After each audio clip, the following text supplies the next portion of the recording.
So today we're going to look at the top most commonly missed items in home inspections. If you're buying a house, the inspection process will help tell you if the house you're buying for is actually worth what you've agreed to pay for it. A good home inspector can save you thousands and thousands of dollars by identifying items that need to be replaced and or repaired. But when home inspectors make mistakes, you're the one who winds up paying for them. So let's take a look at the most common mistakes that house inspectors make. Number one, roof leaks. When it comes to inspecting the roof of a property, it's extremely common for inspectors to stay on the ground. Some obvious problems can be spotted using binoculars, but getting up on the roof will reveal hidden leaks, missing shingles, or problems with the gutters. In some cases, it simply isn't safe to get up on the roof. So in those cases, your inspector can still perform an infrared inspection to assess the temperature differences along the roof, which is a sure sign of a leak. Roofs are a big ticket item. One of the things that you're going to want to make sure is that you can get a roofing contractor at least 1 or 2 bids so that you have that before you close on the property itself. 2 are pests. You definitely don't want to miss this surprise. Sometimes inspectors can miss the presence of termites, rodents, or even snakes. If there isn't a large infestation, or if it's winter and the pests are hibernating, the inspector could miss them. That's one of the reasons why it's better not to buy a house in the winter. If your inspector thinks that pests might be there but can't say for sure, then you're better off doing a second inspection with someone who specializes in pests. This might not seem like that big of an issue, but I can assure you that if you have termites, it is, and if you have rodents that eat wires for HVAC and electrical, it can really turn into big problems down the road. So make sure that you do not bypass this one issue. Third, HVAC problems, or heating, ventilation, and air conditioning. Hopefully, you'll be able to run the home's heat and air conditioner to ensure that they're fully operational. During extreme weather, that may or may not be possible. So if you're in the middle of a heat wave, turning on the home's heat could be dangerous.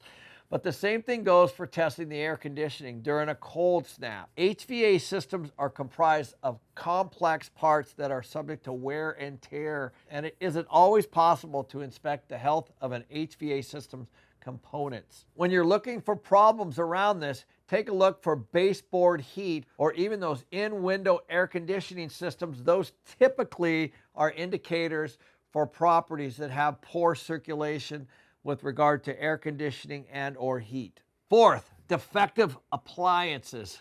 So most detailed home inspections will definitely include a check to ensure that the washer, the dryer, the dishwasher, and the refrigerator are all operational. Usually that consists of running the machines, but it doesn't always necessarily include an inspection to reveal any internal issues.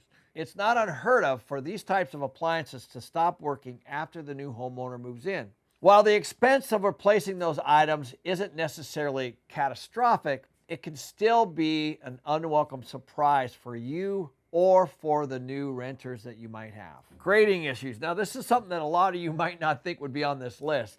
But grading refers to the way the land slopes and the way the water goes.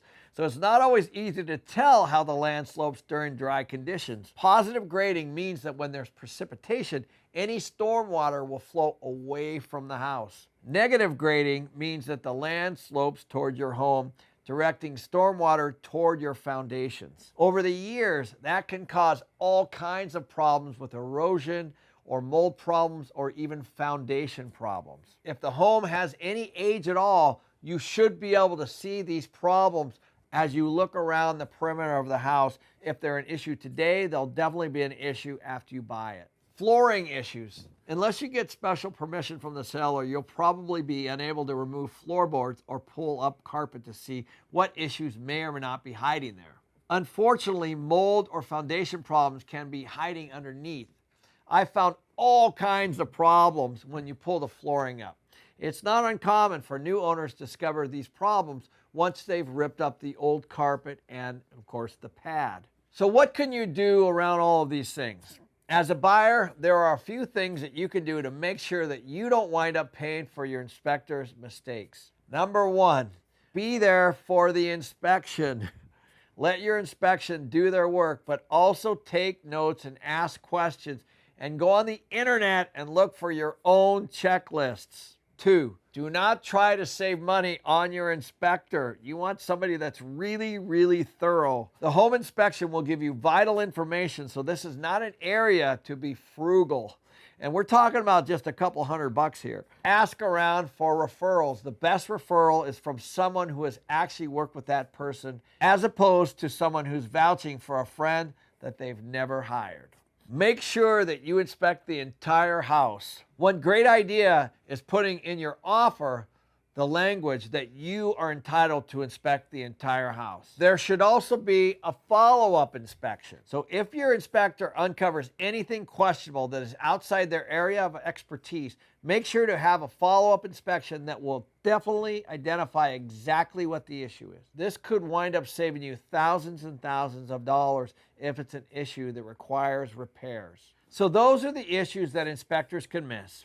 But the vast majority of home inspectors are skilled observers that are committed to making an accurate assessment. Mistakes can and sometimes happen, and that is why it's always best for you to be a second set of eyes and always ask great questions. So as always, thanks for listening. Make sure you hit your like, subscribe, and notification bell, and I hope that this video helped you guys.